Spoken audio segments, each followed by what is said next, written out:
நீங்கள் தவறவிட்ட எபிசோடுகளை இப்பொழுதே காணுங்கள் உங்கள் Tandivan.com மற்றும் Tandivan யூடியூப் சேனலில்.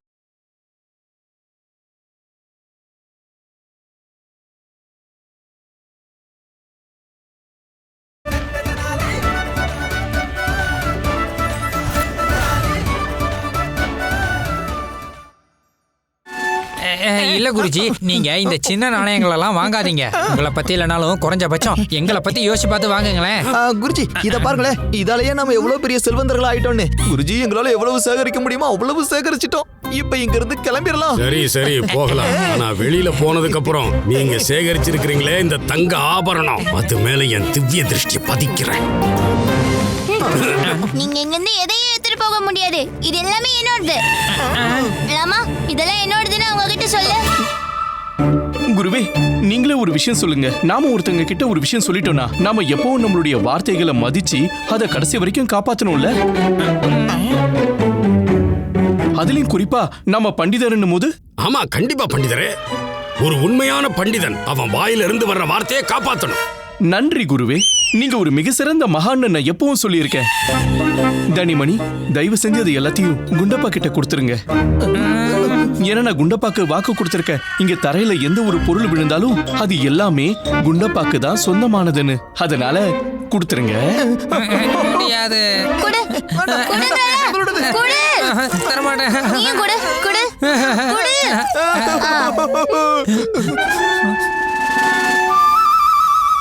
வாங்க.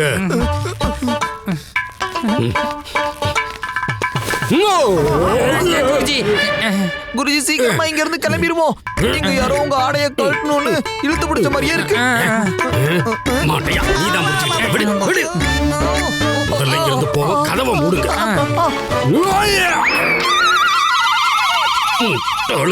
முட்டாளுங்களே, வெளியில போனதுக்கு அப்புறம் மூட சொன்ன உதவாக்குறீங்களா? கதவை தரங்க முதல்ல.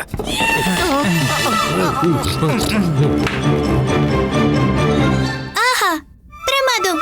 என் வீட்டை விட்டு கிளம்பும் போது கூட உங்களை வெளியே அனுப்பிய விதமும் ஞாபகார்த்தமா ஆயிடுச்சு.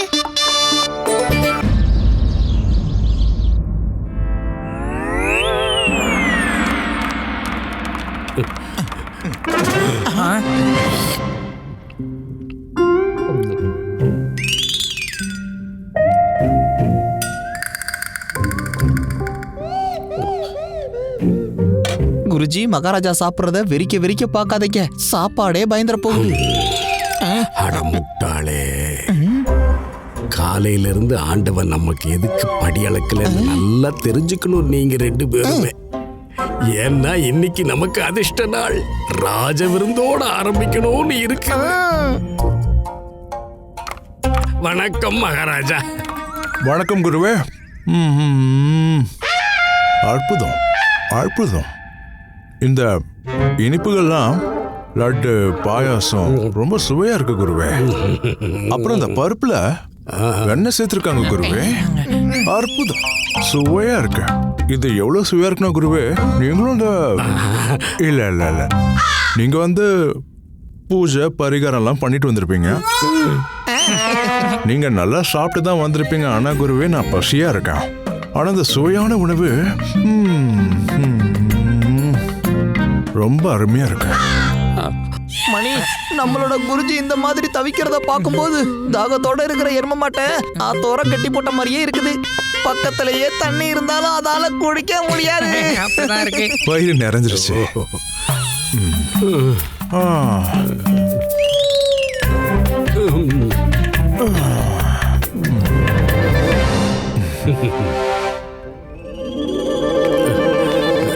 குருவே, சொல்லுங்க மகாராஜா.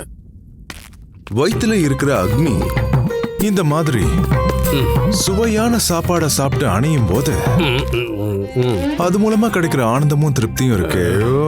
அத சொல்லவே முடியாது. ஆனா அந்த வயிற்றுல அக்னி அணையாம இருக்கிறவங்களுக்கு தான் அதை பத்தி நல்லா தெரியும். என்ன? இல்ல, நான் சொல்ல வந்தது வேற மகாராஜா.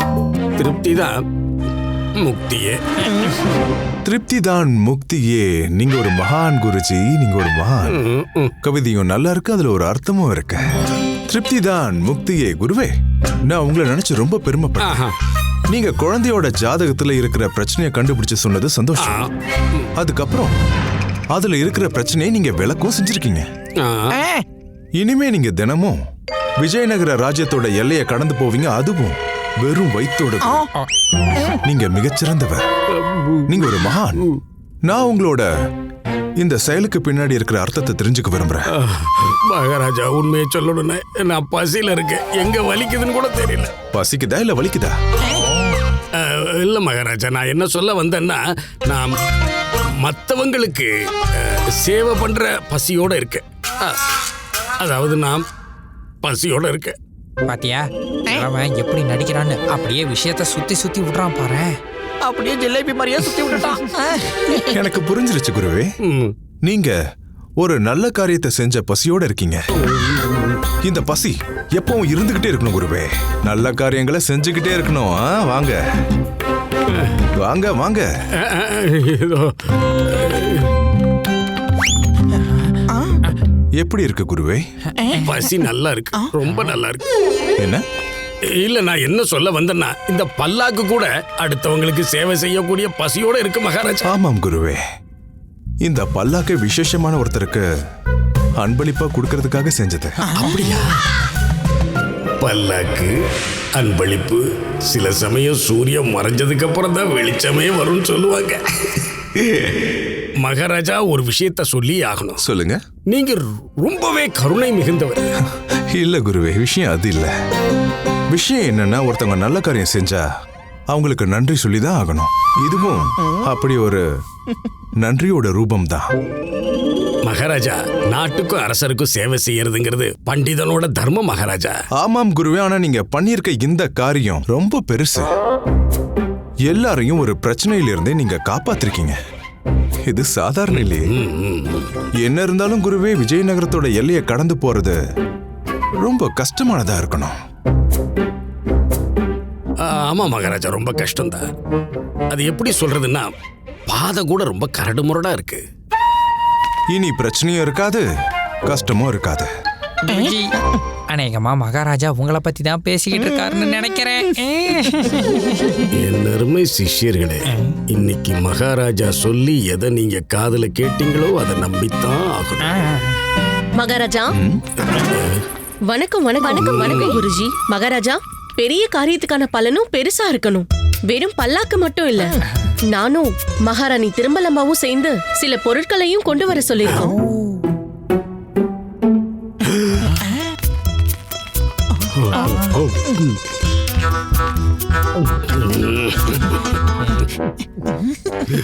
பாத்தீங்களா, உண்மையை சொல்றதா இருந்தா மகாராஜா என்ன புகழ்றது எனக்கு ரொம்ப வெக்கத்தை கொடுக்குதுங்க. அது மட்டும் இல்ல, மகாராணிங்க இந்த மாதிரி பரிசுகளை கொடுக்கறத பார்க்கும்போது எனக்கு என்ன தோணுதுன்னா,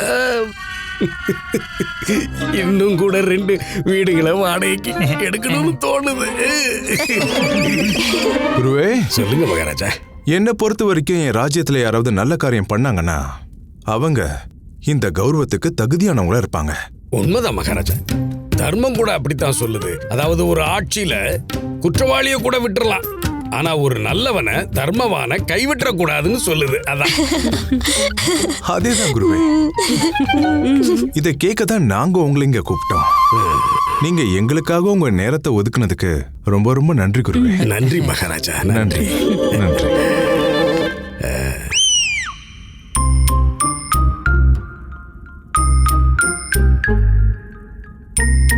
நீங்க ஏதாவது சொல்ல விரும்புறீங்களா குருவே? மகாராஜா, நான் என்ன தெரிஞ்சுக்க ஆசைப்படுறேன்னா, இது எல்லாத்தையுமே எப்போ கொடுப்பீங்க?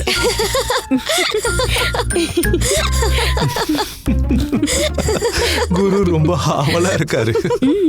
உண்மையை சொல்லணும்னா நாங்களும் ரொம்ப ஆவலோட தான் இருக்கோம். ஆனா அந்த பண்டிதருக்கான அன்பளிப்பு நாளைக்கு தான் கிடைக்க போகுது.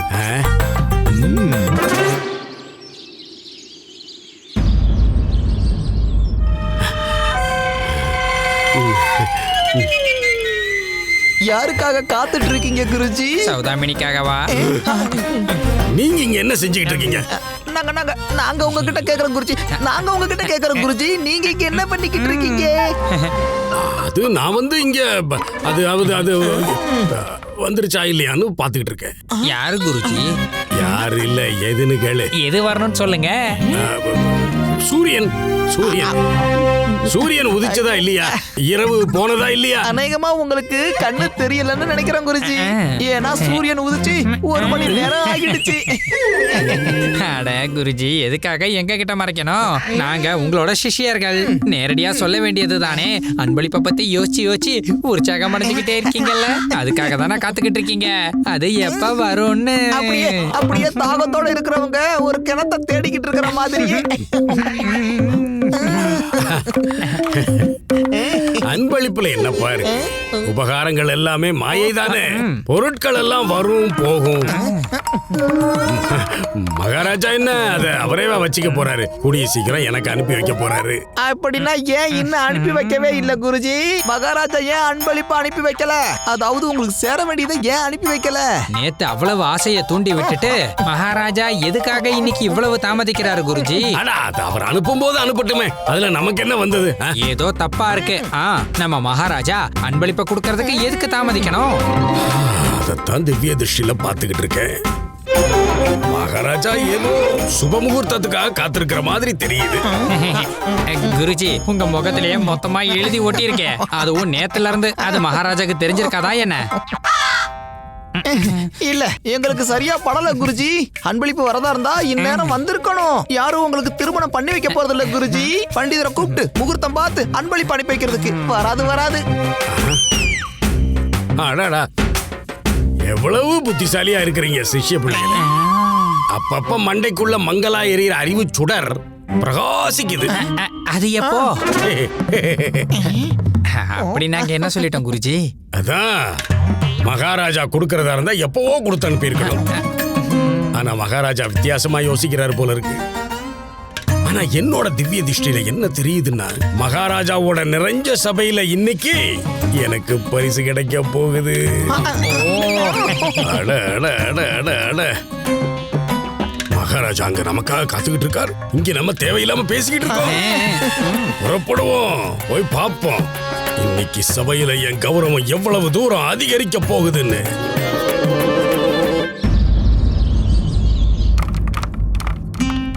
வணக்கம் குருவே.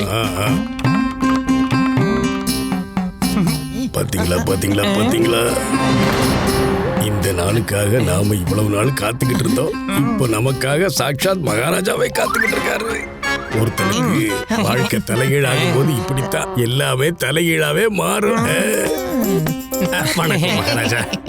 வணக்கம் குருவே. வணக்கம் மகாராஜா, நான் இங்கதான் இருக்கேன். வணக்கம். ஆனா நீங்க ஏதோ ஒரு நீண்ட கால ஓய்வுக்கு போற மாதிரி எனக்கு ஏன் தோணுது குருவே? ஓய்வுக்கா? அப்படி தோண என்ன காரணம் மகாராஜா? அது நீங்க இத்தனை வணக்கங்களை எனக்கு சொல்லும் போது 1 மாதத்துக்கு சேர்த்து சொன்ன மாதிரி எனக்கு தோணுச்சு. அதான் நான் ஒருவேளை நீங்க மகாராஜா சிரிச்சு விளையாடுறத பார்த்தா எனக்கு கிடைக்க போற பரிசின் அளவு பெருசா இருக்கும் போல. அப்படின்னா மகாராஜா தாமதம் எதுக்கு? கொடுக்க வேண்டியதை கொடுத்துட வேண்டியதானே? வணக்கம் வணக்கம் வணக்கம் குருவே, வணக்கம். நானும் வணக்கத்தை சொல்லிட்டேன். உங்களுக்கு இவ்வளவு வணக்கங்கள் போதுமா குருவே?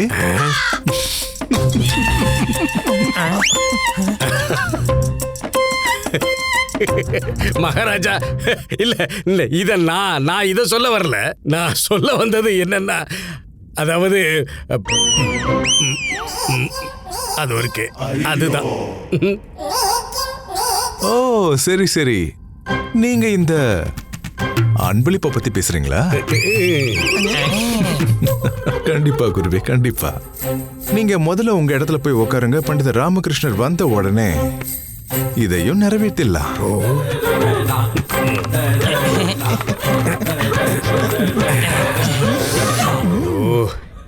எல்லாரும் முன்னாடி கொடுக்க விரும்புறாரு.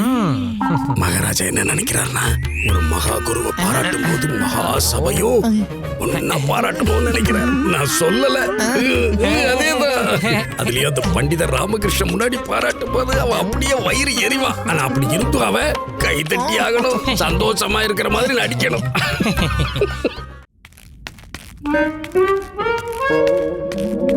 வணக்கம் மகாராஜா. பண்டிதர் ராமகிருஷ்ணரே, ராஜகுருவுக்கு வணக்கம் வைக்கணும்னு தோணவே தோணாதா? இல்ல என்ன பண்ணதாக இருந்த குருவே. அப்ப அந்த வணக்கத்தை வைக்க வேண்டியதானே? வணக்கம் குருவே. ஆசீர்வாதம் பண்டிதர் ராமகிருஷ்ணரே. நன்றி. வாங்க பண்டிதர் ராமகிருஷ்ணா, நாங்க உங்களுக்காக தான் காத்துக்கிட்டு இருந்தோம். மன்னிச்சிடுங்க மகாராஜா. அது என்னன்னா ரொம்ப தூரத்துல இருந்து வர வேண்டியதா இருக்கு. என்ன குருவே? அதுல எந்த பிரச்சனையுமே இருக்க போறதில்ல. ஏன்னா நீங்க வந்துட்டீங்க. மகாராஜாவோட கருணையை பாருங்க. ரொம்ப சரியா சொன்னீங்க குருவே. அந்த காரணத்துக்காக தான் நான் இந்த பல்லாக்கையும் அன்பளிப்புகளையும் கொண்டு வர சொன்னேன். இதை நான் ஒரு பண்டிதருக்கு வழங்க போறேன். இது எல்லாம் உங்களுக்கு தான் பண்டிதர் ராமகிருஷ்ணா.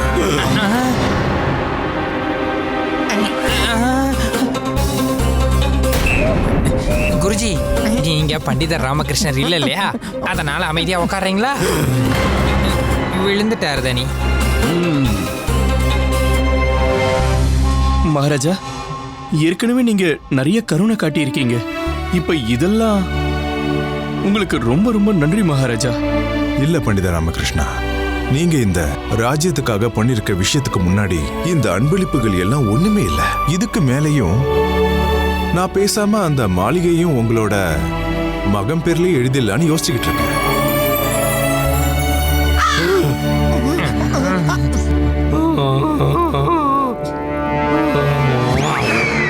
குருஜி. குருவே. குருஜி, தள்ளு தள்ளு தனி.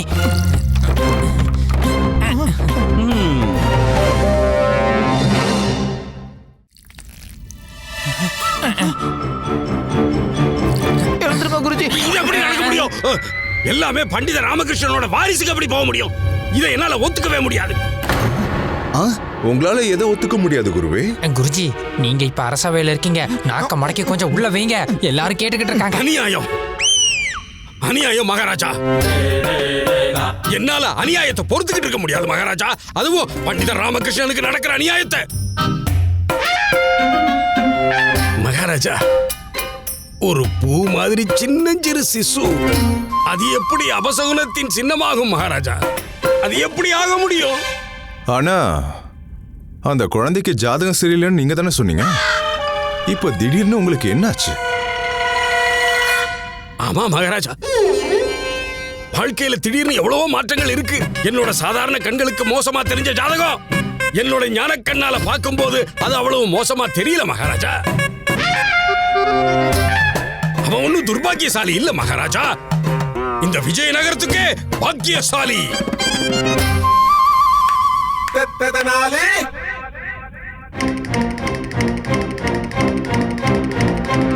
பாக்கியா, கிழவன் அப்படியே பின்வாங்குறான். ஆனா குருவே, நீங்க குழந்தை ஜாதகத்தை நல்லா பார்த்து படிச்சு சொன்னீங்கல்ல. உங்கள மாதிரி ஒரு மகான், வித்வான், புத்திசாலி பண்டிதர் இவ்வளவு பெரிய தவறை எப்படி பண்ண முடியும் குருவே? தப்பு பண்ணது நான் இல்ல. இல்ல இல்ல இல்ல நான் இல்ல, நான் இல்ல.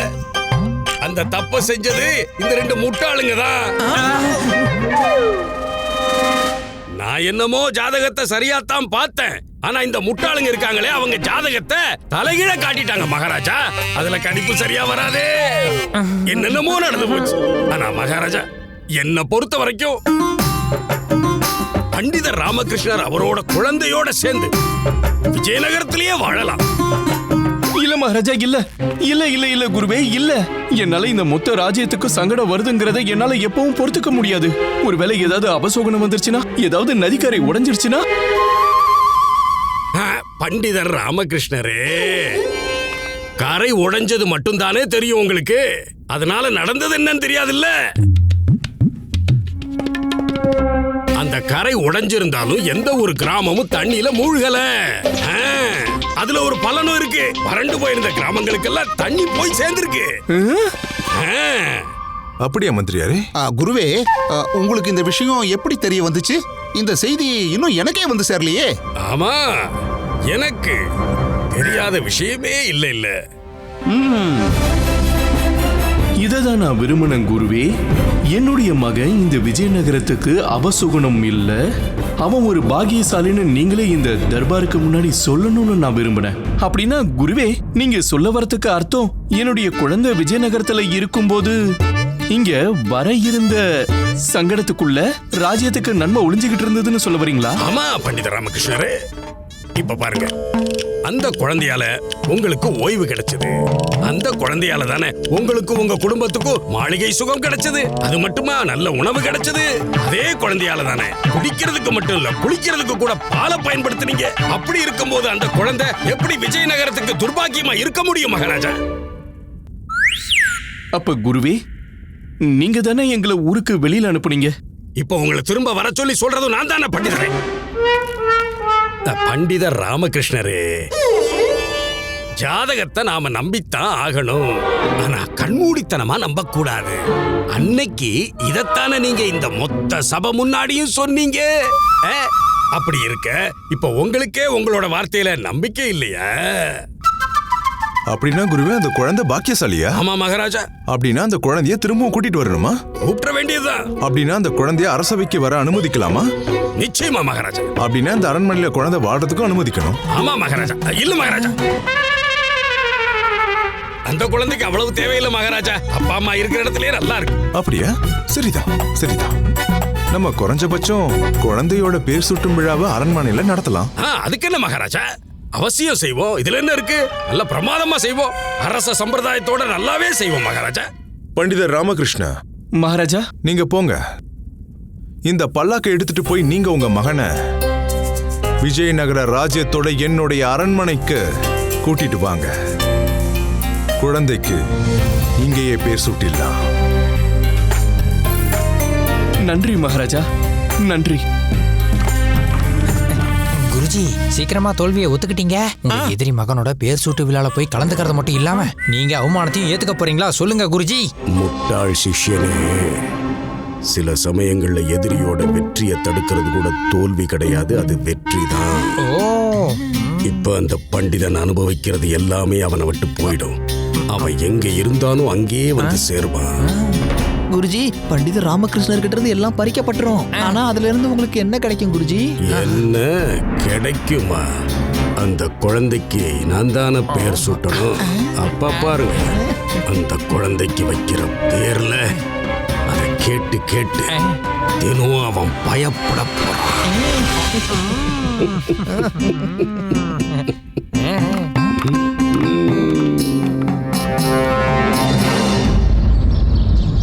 அம்மா சாரதா, சீக்கிரம் வாங்க, நமக்கு விஜயநகரத்துக்குள்ள வரதுக்கு அனுமதி கிடைச்சிருச்சு. எழுப்பிட்டல, எவ்வளவு கஷ்டப்பட்டு தூங்க வச்சு தெரியுமா? ஆமா, இத பிடிங்க.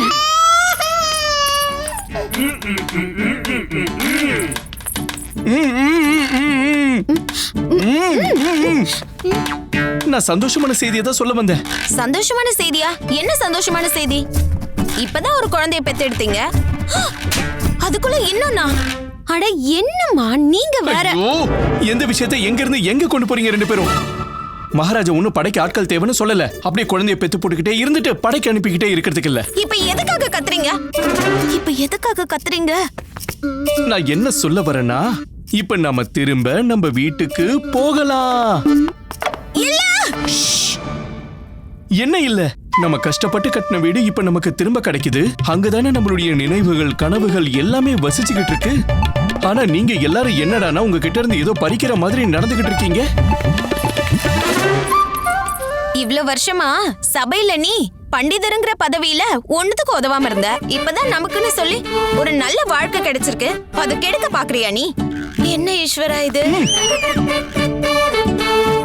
இந்த மாளிகை, இந்த விலை உயர்ந்த பொருட்கள். ஆமா ராமா, இது எல்லாத்தையும் விட்டுட்டு அந்த பழைய ஒண்ணுத்துக்கு உதவாத நினைவுகள் கிட்டையும் உடஞ்ச வீட்டுக்கு போறதுக்கு எனக்கு விருப்பம் இல்ல. ஆமாமா, இந்த தங்கம், ஆபரணம், அன்பளிப்புலாம் போலியானது. அப்புறம் இந்த குண்டப்பா பெருக்கி பெருக்கி தங்கத்தெல்லாம் அள்ளி கொண்டு போய் அடியில வச்சு தூங்கிக்கிட்டு இருந்தால, அது எல்லாமே போலிடா கண்ணா. இதோ பாரு, நான் அது எல்லாத்தையும் எடுத்துட்டு போய் உருக்கி எடுத்து இந்த உலகத்திலேயே ஒரு பெரிய பொம்மைய உருவாக்கி அதே வீடாக்கலாம்னு நினைச்சேன். ஆனா பேராசையான கனவுகள்லாம் உடைஞ்சுதான் போகும், புரியுதா? அண்ணா, மகாராஜா எதுக்கு போலியான தங்கத்தை தரணும்? மகாராஜா நமக்கு போலியான தங்கம்லாம் அனுப்பல. மகாராஜா வெறும் உணவுப் பொருட்களை மட்டும்தான் அனுப்புனாரு. மத்த போலியான பொருட்கள் எல்லாம் நான் தான் மந்திரியார்கிட்ட கேட்டு வாங்கினேன். குரு பத்திக்கிட்டு எரியறதுக்காக. அவரு நம்ம குழந்தைய அபசுகுணமானவன்னு சொன்னார்ல, அதுக்கு அவரை பழி வாங்கறதுக்காக. ஒத்துக்கிட்டே ஆகணும் அப்பா. என்னோட 7 நாட்டு சனியை விரட்ட உங்களுக்கு 7 நாள் கூட ஆகல. ஆனா இந்த மாளிகை உண்மையானது இல்ல.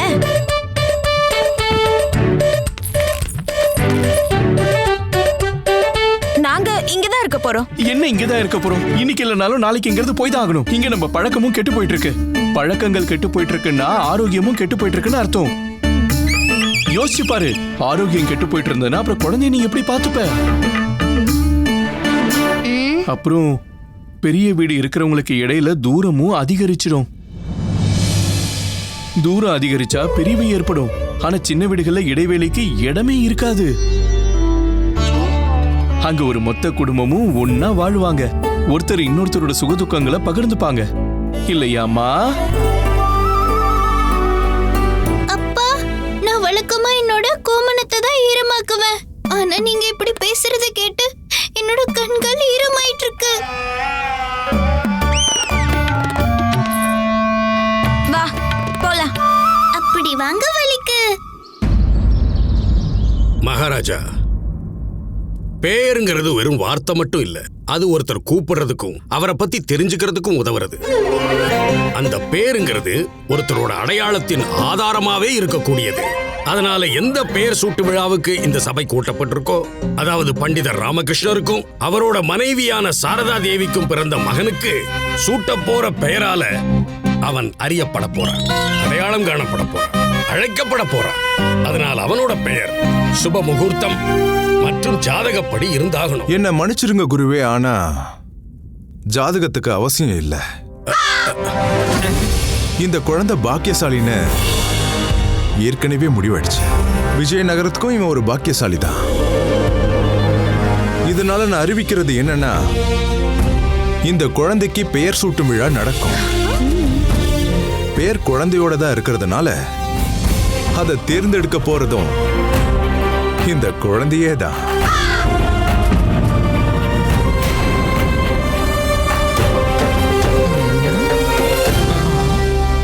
என்னுடைய பேரை இப்ப நானே தான் தேர்ந்தெடுக்க போறேன். நான் சின்ன பையனா, அதுக்கு என்ன? என் பேரை தேர்ந்தெடுக்க எனக்கும் தான் உரிமை இருக்கு. மகாராஜா, இந்த குழந்தை இன்னும் சின்ன குழந்தை. அப்படி இருக்கும்போது குழந்தைக்கு எந்த பேர் பிடிச்சிருக்குன்னு நாம எப்படி தெரிஞ்சுக்கிறது? அது ரொம்ப சுலபம் தான் மந்திரியாரே.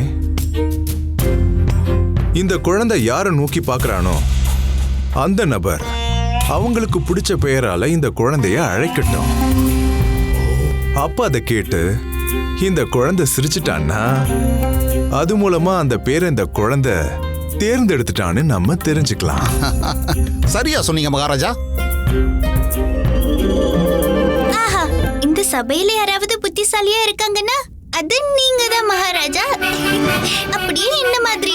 சரி, ஆரம்பிக்கலாம். இப்ப முதல்ல மிகுந்த மரியாதைக்குரியவர் யாரோ அவங்க கிட்ட இருந்தே ஆரம்பிப்போம். ஒரு குழந்தைக்கு மிகவும் மரியாதைக்குரியவர் யாருன்னா அது அவங்க தாய் மட்டும்தான்.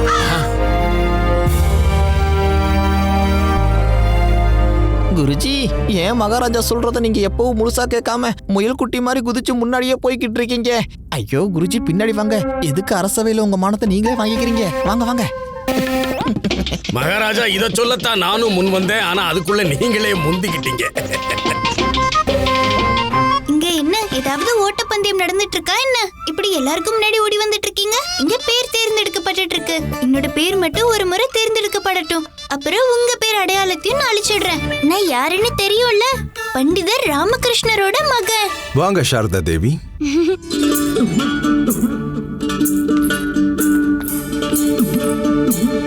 என்னோட செல்ல கண்ணா கோபால பாபு.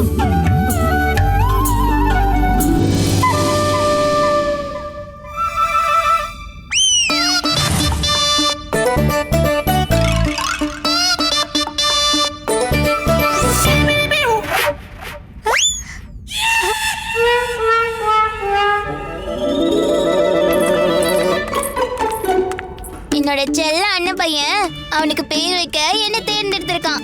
என்னோட செல்ல பரலாமா. என்னுடைய கருணைய வாய்ப்பா பயன்படுத்திக்க நினைக்காத. நீ எனக்கு எந்த பேரும் கொடுக்காம இருக்கிறது தான் உனக்கு நல்லதா இருக்கும். புரிஞ்சுதா மணிக்குமார்?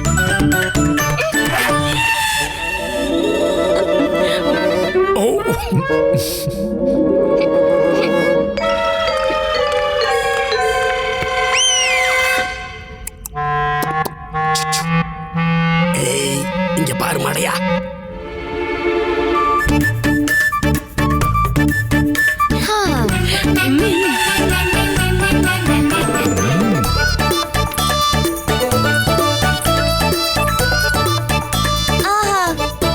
நீங்க இந்த ராஜ்யத்தோட ராணின்னு யார் சொன்னது?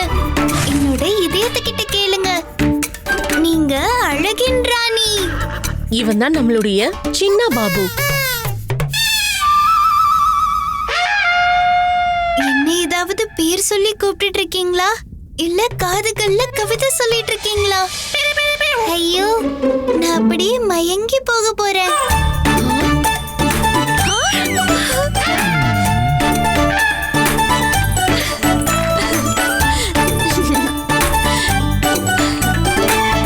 இவன் தான் நம்மளோட தனியாராம் மிளகாய் குமார் மஞ்சள் பாபு. நீங்களாவது எனக்காக மனசுல இருந்து யோசிப்பீங்கன்னு நினைச்சேன். நீங்க என்னமோ மசாலா பெட்டியை விட்டே வெளியே வர மாட்டேங்கிறீங்க.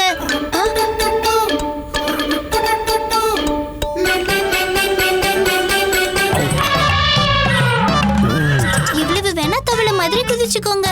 உங்களுக்கு நான் வாய்ப்பு தரவே மாட்டேன்.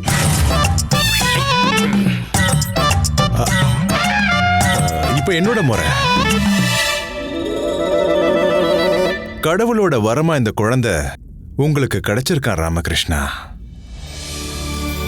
அதனால நான் இந்த குழந்தைக்கு என்ன பேர் வைக்கலான் இருக்கேன்னா, பிரபுதேவா எப்படி இருக்கு? பண்டிதன் பிரபுதேவா.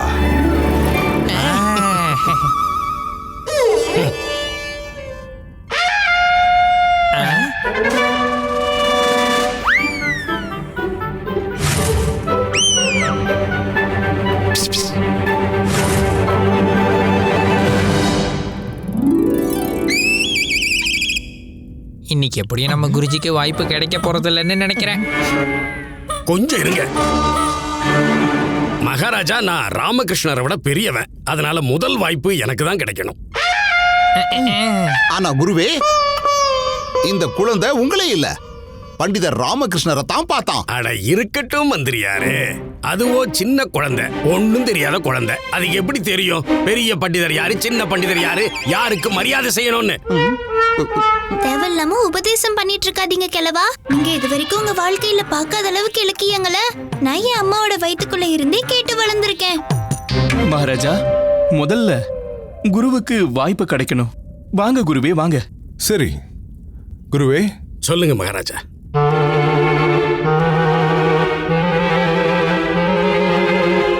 அப்பா, நீங்க உங்களுக்கான வாய்ப்பை வேற ஒருத்தருக்கு தரீங்க. அப்போ இதுக்கான அர்த்தம் நீங்க இன்னும் எனக்காக ஒரு பேரை யோசிக்கவே இல்ல. நீங்க ஒரு சோம்பேறின்னு எனக்கு தெரியும். ஆனா இவ்ளோ சோம்பேறியா அப்பா?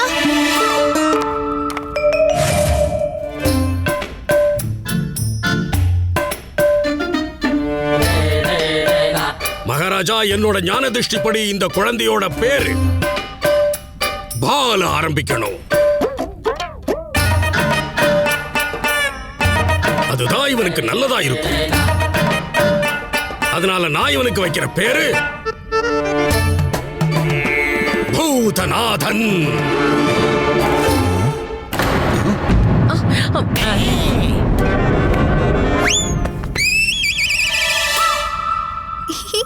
கிழவா, நீங்க என்னோட எதிர்பார்ப்பை எல்லாம் ஏமாத்திட்டீங்க போங்க. நீங்க என்னமோ உங்களோட முகத்தை விட ஒரு பயங்கரமான பேரை வைப்பீங்கன்னு நான் யோசிச்சேன். பூதநாதா, சிரி சிரி சிரி. பூதம் மாதிரி என்ன முறைச்சு பாக்குறல்ல, அதுக்கு தான் உனக்கு பூதநாதன் பேர் வச்சேன். ஏமாத்துக்கார கிழவா, நீங்க தான் பூதநாதன். பூதநாதன்னு எனக்கு பேரு வைக்க பாக்குறீங்களா? முதல்ல பூதநாதன்ற பேரு சாட்சாத் அந்த சிவனோட பேருன்னு உங்களுக்கு தெரியாதா? நீ ஒரே ஒரு தடவை சிரிச்சா மாட்டிக்குவ. சிரி. போன ஜென்மத்துல நீங்க குரங்கா இருந்தீங்களா? சிரிடா பொடி பயலே.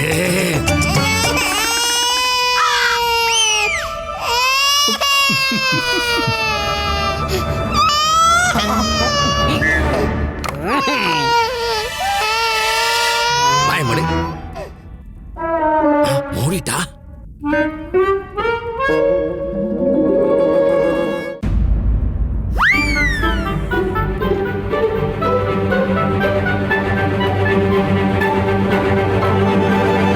பண்டிதர் ராமகிருஷ்ணா,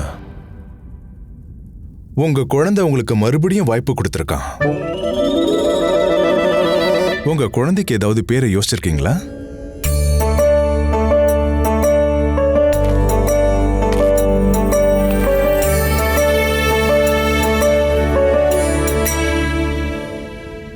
இவன் வந்ததுனால என் வாழ்க்கையில ஒரு புது சூரியன் உதிச்சிருக்கு மகாராஜா. சூரியன்றது பிரகாசத்தின் பிரதிபலிப்பு. இவன் என்னுடைய வாழ்க்கையின் ஒளி மகாராஜா. இவனை பார்க்கும்போது என்னவோ நானே மறுபிறவி எடுத்த மாதிரி இருக்கு. என்னுடைய முதன்மையான கடவுள் சூரியன்.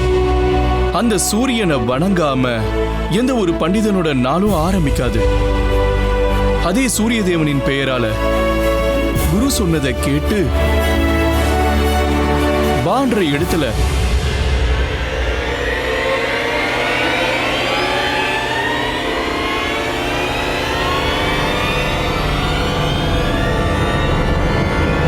பாஸ்கர்ன்ற பேரை நான் வைக்க விரும்புறேன்.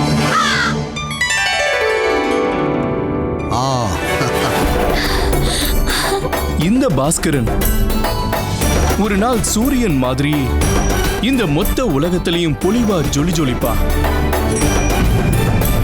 ஐயோ அப்பா, இது கொஞ்சம் அதிகமா இல்லையா?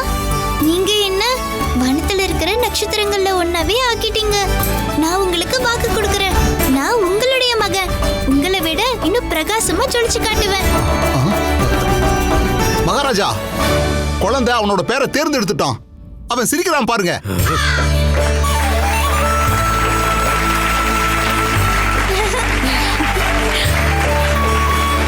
அற்புதம். குழந்தை அவனோட பேரை அவனே தேர்ந்தெடுத்துக்கிட்டான். அதனால இன்னையிலிருந்து இந்த குழந்தையோட பேரு என்னன்னா பண்டிதன் பாஸ்கரன் சர்மா. பிரமாதம்.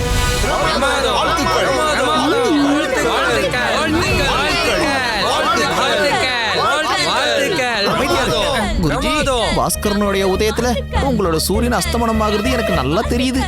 அதுவும் நிரந்தரமாவே. பூதநாத பயலே.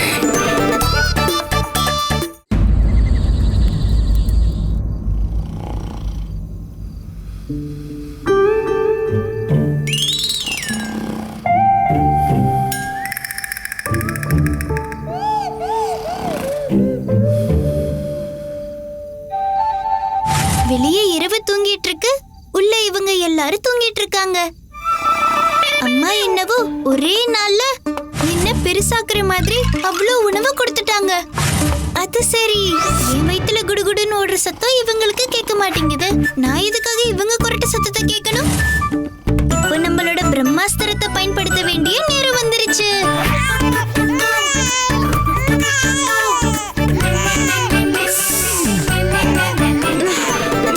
சாரதா, போ, பாஸ்கரன் உன்னதான் கூப்பிடுறான்.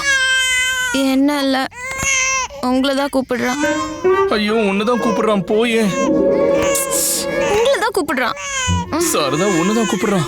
உங்களை பொண்ணு. அப்படி என்ன உங்களுக்கு மட்டும் தெரிஞ்ச பாஷையில அவன் என்ன கூப்பிட்டு இருக்கான்? வாங்க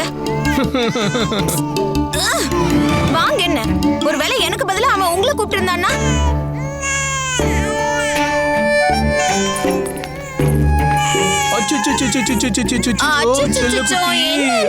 என்னடா பாஸ்கரனுக்கு என்ன ஆச்சு? சரதா, ஒரு சின்ன குழந்தை இன்னும் சின்னதாகும் போது அவங்களுக்கு திரும்ப திரும்ப பசி எடுக்கும். ராமா, நீங்க உங்களை பத்தி பேசிட்டு இருக்கீங்க, ஆனா பழைய நம்ம பையன் மேல போடுறீங்க. இவனை ஒரு வேளை ஏதாவது கடிச்சிருக்குமோ, இல்ல இவனுக்கு வயிறு வலிக்குதோ என்னவோ? அதெல்லாம் இல்ல, இந்த கடிச்சிருக்கும் வயிறு வலிக்குன்றதெல்லாம் உன்னுடைய சாக்கு போக்கு. ராத்திரி இந்த நேரத்துல நீங்க 2 பேரும் சண்டை போடுறது கேக்குறதுக்காக நான் உங்களை எழுப்பல. நான் என்ன பண்ணிருக்கேன்னு பின்னாடி கொஞ்சம் பாருங்க.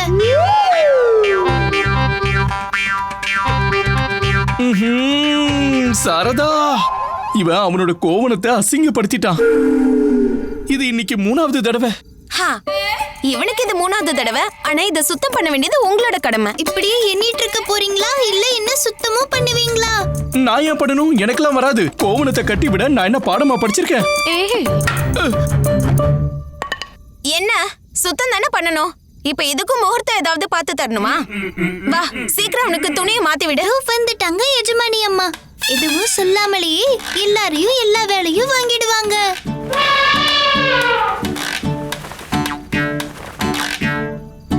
காலை தூக்கு. உன்னோட காலை இல்ல, குழந்தை காலை தூக்கு. ஓ,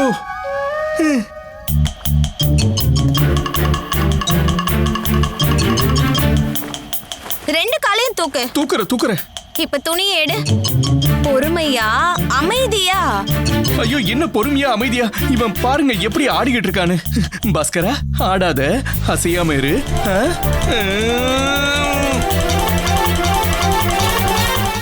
Catch us on TV, Tandivan.com, Facebook and YouTube.